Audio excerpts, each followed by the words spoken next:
हम बड़ी मेहनत करके आपके लिए हॉरर वीडियो बनाते हैं, लेकिन आप में से ज्यादातर लोगों ने हमारे चैनल को सब्सक्राइब नहीं किया है।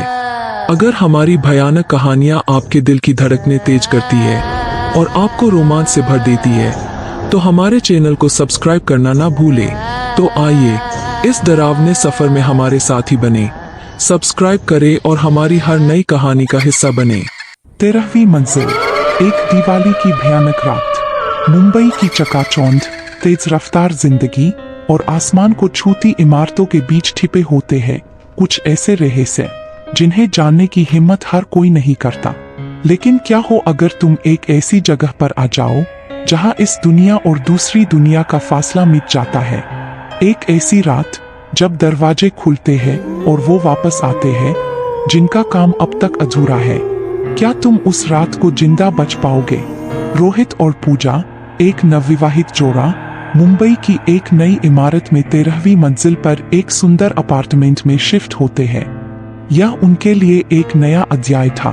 बड़ी इमारत, नया शहर, नई उम्मीदें।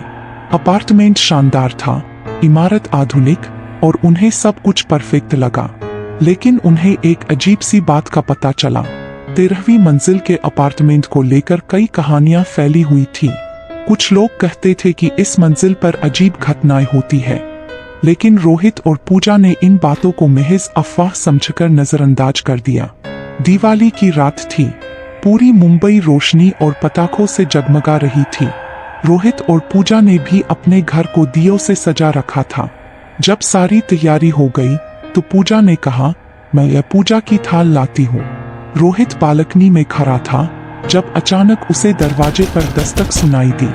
हैरानी की बात थी कि यह दस्तक बेहद धीमी और रहस्यमय थी। इस समय कौन हो सकता है?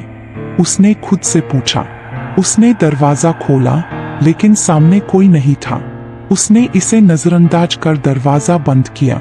कुछ ही पलों बाद फिर से दस्तक हुई। इस बार दस्तक और तेज थी। रोहित ने दरवाजा फिर से खोला, लेकिन इस बार वह चौंक गया। उसके सामने एक अजीब सी धुंधली आकृति खड़ी थी। कौन हो तुम? रोहित ने घबराकर पूछा। आकृति धीरे से बोली, मैं यहाँ अपना काम पूरा करने आई हूँ। और जैसे ही उसने ये कहा, वह गायब हो गई। रोहित स्तब्ध था। उसने पूजा को सारी बात बताई, लेकिन पूजा ने इसे उनका वहम समझा। लेकिन जैसे ही वह बात खत्म कर रहे थे, पूरे अपार्टमेंट की बत्तियां अचानक से बुझ गई। अंधेरे में खड़े रोहित और पूजा को अब यह महज संयोग नहीं लग रहा था। तभी कमरे के कोने से हल्की हल्की आवाजें आने लगी। वे दोनों स्तब्ध होकर एक दूसरे की तरफ देख रहे थे। क्या यहाँ कोई है? पूजा ने कांपते हुए पूछा। जवाब में एक ठंडी हवा का झोंका आया, जिसने सारे दिए बुझा दिए। दोनों के दिल में डर का साया छाने लगा था। रोहित ने फोन की लाइट जलाई और तभी एक परछाई दीवार पर चलती हुई दिखी। यह परछाई एक औरत की थी, जो दीवार पर लहराते हुए रोहित और पूजा के पास आई। मैं यहाँ कैद हूँ, वह बुदबुदाई। यह 13वीं मंजिल।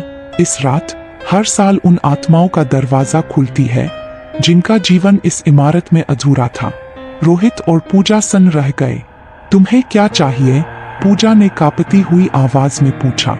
मुझे शांति चाहिए, वह औरत बोली। मुझे इस रात से पहले मुक्त करो, वरना तुम भी इसी जगह फंस जाओगे। आत्मा के गायब होते ही कमरे में फिर से ठंडी हवा बहने लगी। पूजा ने रोहित का हाथ पकड़ लिया। हमें यहाँ से निकलना चाहिए। लेकिन जैसे ही उन्होंने दरवाजे की ओर कदम बढ़ाए, दरवाजा अपने आप बंद हो गया। अब उन्हें समझ आ गया था कि वे यहाँ फंस चुके हैं। तभी एक और आत्मा प्रकट हुई, इस बार एक बूढ़ा आदमी। मैं यहाँ दीवार गिरने से मारा गया था। मेरा काम अधूरा है और तुम मेरी मदद करोगे, उसने ठंडी आवाज में कहा। अब रोहित और पूजा को समझ में आ रहा था कि यह सिर्फ एक आत्मा का मामला नहीं था। यह पूरी 13वीं मंजिल उन आत्माओं का अड्डा थी जिनका काम अपार्टमेंट में रहते हुए अधूरा रह गया था। हर आत्मा कुछ न कुछ चाहती थी और उन्हें तब तक यहाँ से बाहर नहीं जाने दिया जाएगा जब तक वे उनकी मदद नहीं करते। रोहित और पूजा ने एक एक करके आत्माओं की कहानियां सुनी। कोई एक अधूरी मोहब्बत की तलाश में था, कोई अपने परिवार के साथ फिर से मिलना चाहता था और कोई अपने जीवन की अंतिम सच्चाई को उजागर करना चाहता था। वे आत्माएं हर साल दिवाली की रात इस 13वीं मंजिल पर लौटती थी जहां मौत ने उन्हें बेमौके पकड़ा था। अब यह रात उनके लिए जीवन और मृत्यु के बीच की कड़ी बन गई थी। रोहित और पूजा को उनकी मदद करनी थी, वरना अगली सुबह शायद वे भी उन्हीं आत्माओं में शामिल हो जाते। आखिरकार रोहित और पूजा ने एक एक आत्मा को शांति दिलाने की कोशिश की, लेकिन हर आत्मा के साथ एक नई चुनौती थी। वे दोनों थक चुके थे, लेकिन उनकी जान दांव पर थी। दिवाली की रात खत्म होने वाली थी और उनके पास समय कम था। वे सोच रहे थे कि अब शायद वे सब आत्माओं को शांति दे चुके हैं, लेकिन तभी एक आखिरी दस्तक फिर से हुई। इस बार दरवाजे के बाहर वही पहला साया खड़ा था जो पहली बार दिखा था। तुम सोचते हो कि सब खत्म हो गया? उस साय ने कहा। नहीं, अभी एक और काम बाकी है। साया धीरे धीरे उनके पास आया और उसकी आंखें चमकने लगी।